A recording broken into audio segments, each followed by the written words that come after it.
on Nightstand, we look at frivolous lawsuits. And if you don't like it, sue me.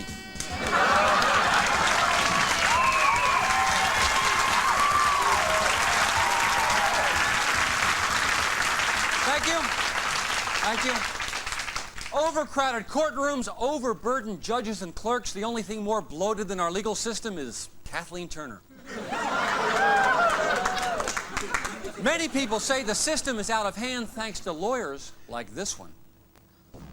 Have you been hurt in an automobile accident? Sue the bastards. Motorcycle accident? Sue the bastards. You got job-related injuries or stress? Sue the bastard. We are the champs when it comes to you getting money you might even deserve. Hi, I'm Norman Desmond of 1-800-SUE THE BASTARDS. Don't forget, I'm in your corner.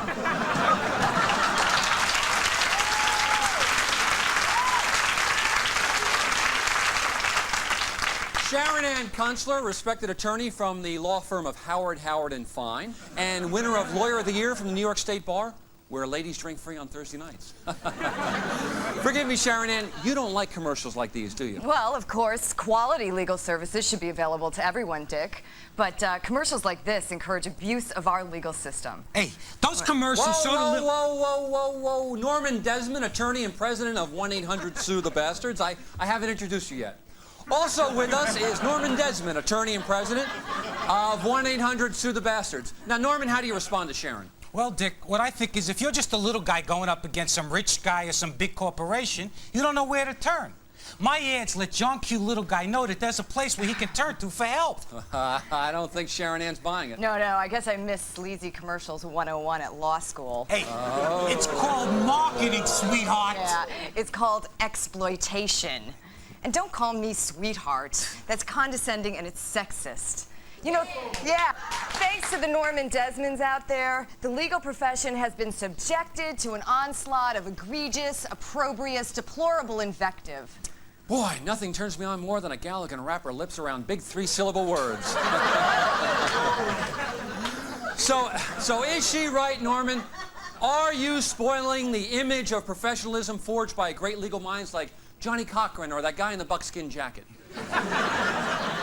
Well, excuse me for not being some rich cat lawyer who only takes care of rich people. Excuse me, I resent that. I have helped plenty of underdogs and long shots and destitute clients.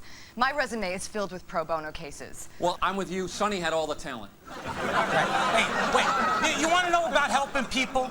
I represented this woman who went to a plastic surgeon to have an ordinary mole removed.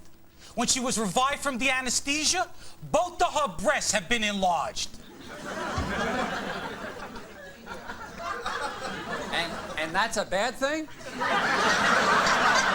I'm sorry, but what is wrong with this country? Too many healthy people are out there crying victim. Are we too quick to sue everybody about everything? I mean, is McDonald's responsible for someone who dumps hot coffee on themselves? I mean, is Bill Clinton responsible for every woman he sleeps with? Have we gotten to a point where a talk show host can't so much as accidentally spill a tumbler of ice water on someone with a tight blouse? You remember that one, Sharon Ann. It paid for your Beamer. We're not supposed to talk about that, Dick. I know, but it just peeves me off. Oh, boy. We'll come back with more legalese, and we're going to talk to a hung jurist.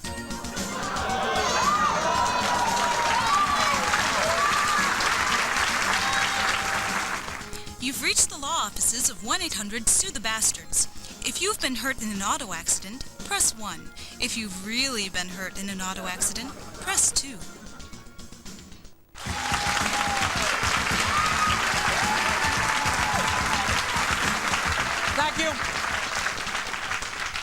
Thank you. We're back, and we're talking lawsuits with attorney Norman Desmond, one of America's top suers. Norman, what do you say to all those people who call you Sue Happy? I say I'll see you in court. Look, the way I see it, Dick, is this. Yeah. This world we live in is full of hidden dangers. I'm just the guy who finds them. Like hidden dangers like what? Well, for instance, this studio. This studio is chock full of lawsuits waiting to happen. Well, for example, give me a for example. Oh, I'm sure we could find something in here. I mean, there's a lot of stuff in... Whoa! I could have fallen and broken something. That was very close. Let me just get my pen over here and... Oh! Oh, my back! Whoa! Would you look at all of them lights hanging up there? Oh, come on, they're up there pretty securely. Yeah, but just knowing that they're up there causes me enough stress that I might not be able to sleep tonight. I don't sleep, I can't work. I don't work, I lose money. But that wouldn't be our fault, would it? Well, it wouldn't be mine. Well, Norman, you proved your point. I mean, I could get hurt around here. Well, then you'd have to sue yourself. We should talk. Joining us now is one of Norman's clients who is suing her former employer to the tune of $27 million for wrongful termination. She said she was suffering from a debilitating disease. They said she was just lazy. Let's meet Jamie LaFar.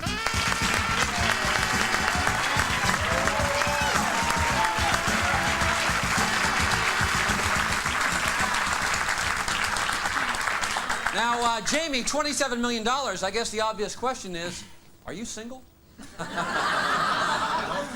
Forgive me, that's what Steve Allen would call a humorous come-on. You see, you take your humor and you add the come-on. So, Jamie, you say you were fired. Why were you exterminated, and who exterminated you? Well, Dick, I was working for the DMV. I used to take pictures for driver's license. You know, let me ask you something. How are you always able to take pictures of people just as they blink? Jamie took great pictures, Dick. As a matter of fact, most of those people came back 3 or 4 years later to have more photos taken.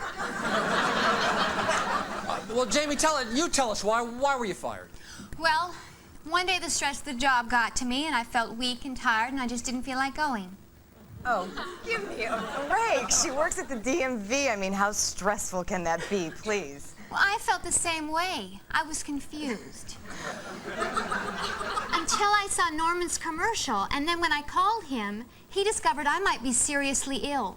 Well, actually, Dick, I sent it to one of my doctors who conducted a series of tests, and after doing those tests, he discovered what I suspected all along, which is she was suffering from EIE. EIE? Yes, expectation-induced exhaustion. Well, that's quite a mouthful. Is there something we can call it for short? EIE. Okay. Much better. So, Jamie, when you discovered you had EIE, how did you feel? Great, Dick.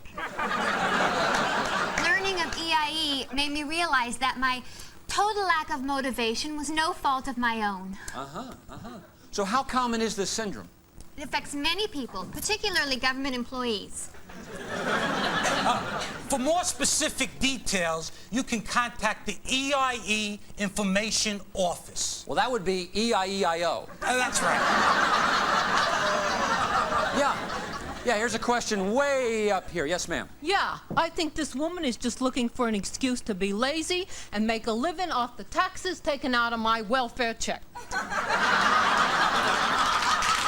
Good point, Norman. I mean, why should the public support a woman suffering from some cockamamie disease that doesn't even have a telethon? I'm not the one most qualified to answer that, Dick. You should ask Dr. Ivan Nadoff, the man who discovered this disease. He's right behind you. Oh, Dr. Nadoff, welcome. Now, how did you discover this syndrome? Well, Dick, the origins of EIE can be traced to Africa, where we believe somebody had sex with a monkey. You know, folks, when you're having sex with a monkey, you gotta use protection, okay? You just gotta. Because you're not only having sex with that monkey, you're also having sex with every other monkey that monkey's had sex with. Dick! It's true. Dick! Come on. Why are you even giving these people a forum? It's obviously a huge scam. Hey, that is slander. No, it's not slander, Norman, unless you can prove it's not true. Oh, yeah? Yeah. Any reasonable jury would find in my client's favor right now. Well, I don't know about a reasonable jury, but would you settle for my audience? Your audience? Yeah. What's the matter, Norman? Don't you have any faith in the people, Norman? Hey, I got more faith in him than you. All right. Bring Is it, Jamie bring it. innocent or is she not guilty? We'll find out right after this.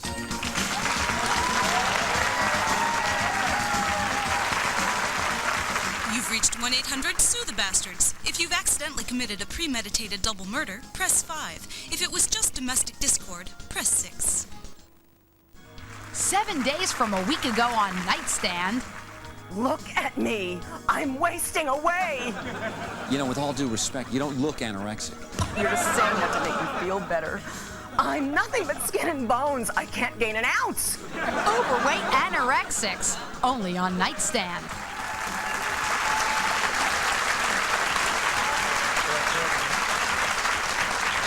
Thank you.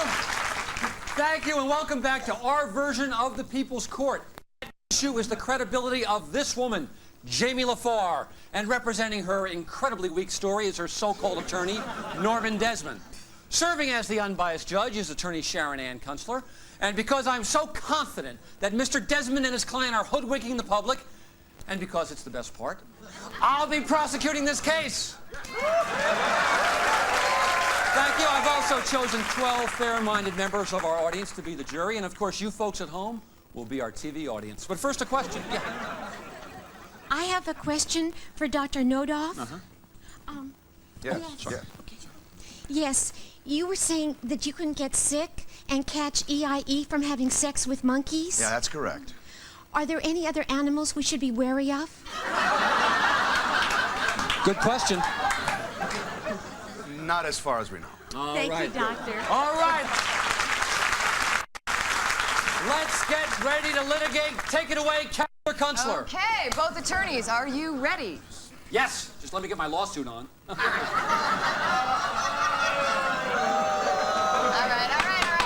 Forgive me, Your Honorette. All right. Mr. Desmond, your case. Thank you, Your Honor. Your Honor, tonight I am going to prove that my client, Miss Jamie LaFar, was undeservingly and irreparably harmed by the unfeeling actions of a government person. Now, I'm not going to milk your emotions tonight by telling you that Miss LaFar served in Desert Storm. Or that she worked in an old age home with old age people. Or that she worked so hard at the DMV so that you and your families could drive our nation's highways safely and cash checks without fears. I'm not going to tell you that. What I am going to do is prove to you that my client was falsely fired by the DMV, not for incompetence, but for the simple crime of being sick. Well, we've all been sick. And as you hear this case tonight, I want you to remember the words of Chief Justice Felix Frankfurter, who said, "Justice delayed is justice denied." Thank you.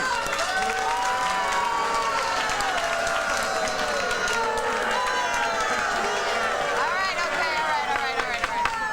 You're up, Mr. Dietrick. Nice try.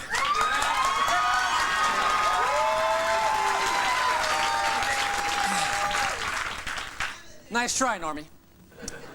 Your Honor, well-dressed members of the jury, Mr. Desmond alluded to some famous justices. Well, if Mr. Berger and Frankfurter think they're so hot, why don't they get their buns down here right now, because I'd like to grill them.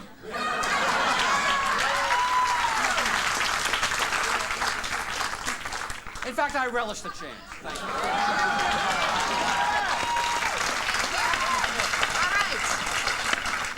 Thank you for that, counsel. Mr. Desmond, you may call your first witness. Thank you, Your Honor. For my first witness, I'd like to call my client, Miss Jamie LaFar, to the stand.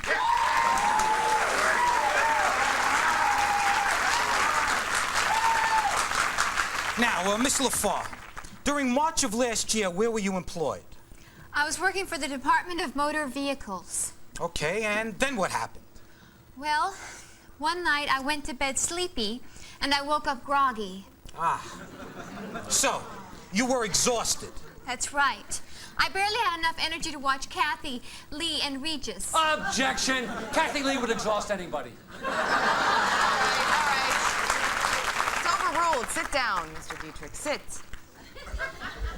Now, I assume that this exhaustion must have affected your work. Isn't that so? Definitely. I had this craving to stay home in my robe and pajamas and watch TV. And as this craving increased and increased, you missed more and more work until they fired you. That's right. Okay, now, Jamie, follow me if you will. Oh, objection, that's leading the witness. Overruled. Now, Jamie, so you lost your job and your desire to do anything. Now, how else did this extreme exhaustion affect your life?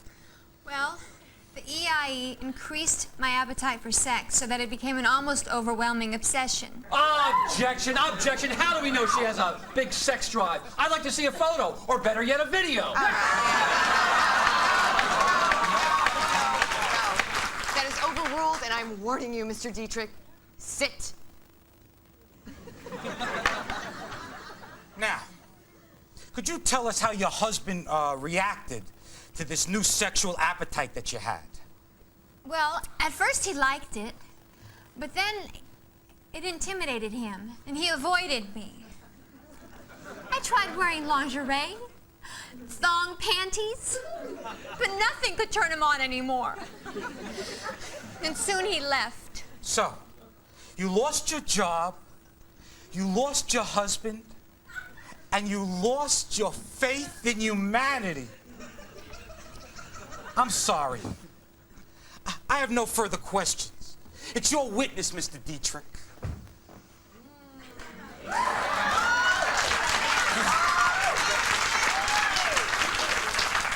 Miss LaFar, you wanted sex, you paraded around in naughty lingerie and thong panties, and your husband still left you. That's right. Well, when did you first realize your husband was gay? He's obviously gay, and she invented this bogus reason to cover her own humiliation. Game, set, touchdown, Dietrick! No more questions, Your Honor. No more questions. I now call to the stand Dr. Ivan Noto. It is not your witness, Mr. Dietrick. No, but it's my show.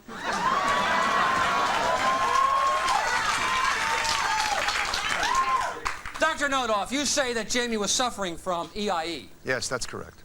And how did you determine this? She came into my office and I tested her with specially treated paper. Specially treated paper? Yes, that's right. If the paper turns blue or orange, you're safe. But if it turns yellow, you've got EIE. Really? And what do you do to this paper? You urinate on it. Interesting. Now, Doc, stay with me on this one because here's where I get tricky. Isn't it possible that Miss LaFar is not really sick at all? No, she happens to... Isn't it possible that Miss LaFar is actually just a hot-looking babe on the outside, but inside is nothing more than a lazy slob? It's this stained, and you do not have to answer that, Miss LaFar. Why not? Is she chicken or is she just shiftless? Objection, Your Honor! No, I am a victim! Yes, you're a victim, all right. You're a victim, but not of EIE. You're a victim of this man. This man, Norman Desmond, is nothing more than a charlatan exploiting innocent, lazy slobs like you. It's true. Don't you see? Don't you see? Because of EIE, I owe, you owe, we all owe.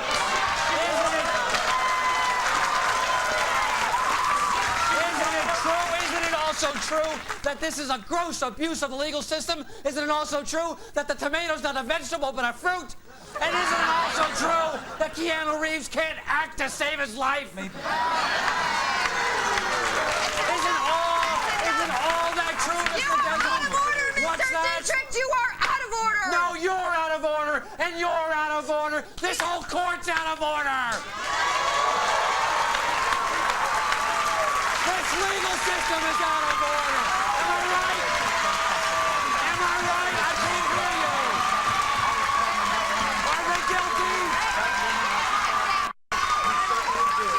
There you have it, Your Honor. By the powers vested in me as a talk show host, I hereby declare these two people guilty of bilking the taxpayers' money. And I hereby sentence you to a public flogging in sexy lingerie by a man in a leather hood. How can he say something like that? How can he actually talk like that? All right. When we come back, we're going to learn from Lyle Menendez how to cry on command.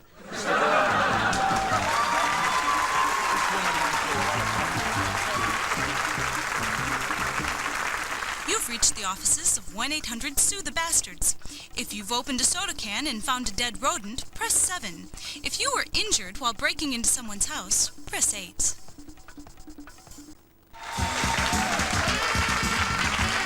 Thank you. Welcome back to our show, and it's been a good one, and I think proved a valuable point. First, we proved that the world is made up of two types of people. Those who say lawyers are nothing but ambulance-chasing hucksters looking to make a quick buck, and those who dislike them altogether. And while, yes, some lawsuits are frivolous, we still need lawyers because the law, like your own private parts, is best left in someone else's hands. For now, I'm Dick Dietrick.